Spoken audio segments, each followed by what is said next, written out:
नमस्कार, मी अर्चना. गावकडच्या रेसिपी या चॅनलवर तुमचं स्वागत.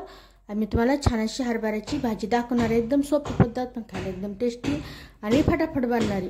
इथं मी सुके हरभरे रात्री गरम पाण्यात असे भिजत ठेवलेले, व्यवस्थित असे भिजलेले. पाणी काढून घ्यायचं. आता हे इथं थोडंसं वाटण बनवून घ्यायचं आहे.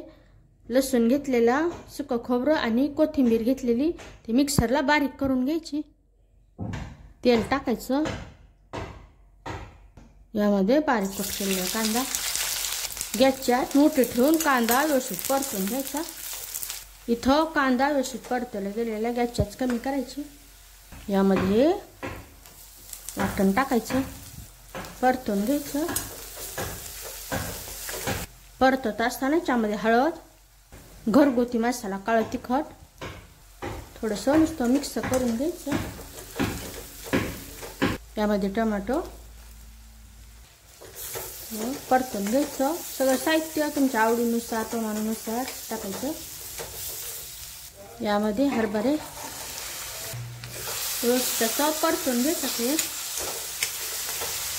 हे परतत असताना यामध्ये भाजलेले शेंगदाणे कूट आवडीनुसार टाकायचा. शेंगदाणे भाजून त्याचा कूट बनवलेला मिक्स करून घ्यायचं. गरजेनुसार पाणी टाकायचं. आता हरभरे शिजवून अगोदर शिजून घेतलेले नाही, त्यामुळे शिजून घ्यायचे. वेळ लागत नाही छान भिजलेले असल्यावर. तुम्हाला पातळ किंवा दाटसर जसा रस्सा लागतो त्यानुसार पाणी टाकायचं. मी किंचितसं दाटसर बनवणार, त्यामुळं थोडं साहित्य भिजलं एवढं पाणी टाकलेलं. चवीनुसार मीठ. इथं व्यवस्थित अशी उकळी आलेली गॅसच्याच कमी करायची. 6 मिनिटापर्यंत मंद आचेवर ठेवायचं. छान अशी शिजली जाते, तर मंद आचेवर ठेवून देऊ. इथं भाजी तयार झालेली, एकदम पातळ नाही आणि सुकी नाही अशी मी बनवलेली. हरभरे एकदम व्यवस्थित असे शिजले गेलेले. यावर बारीक कट केलेली कोथिंबीर.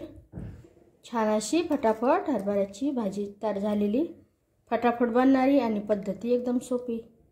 चपाती, भाकरी, पुरी, भातासोबतही खाऊ शकता. रेसिपी आवडली तर चॅनलला सबस्क्राईब करा. चॅनलवरच्या बाकी रेसिपी जी आवडल्या तर त्यांनाही लाईक करा.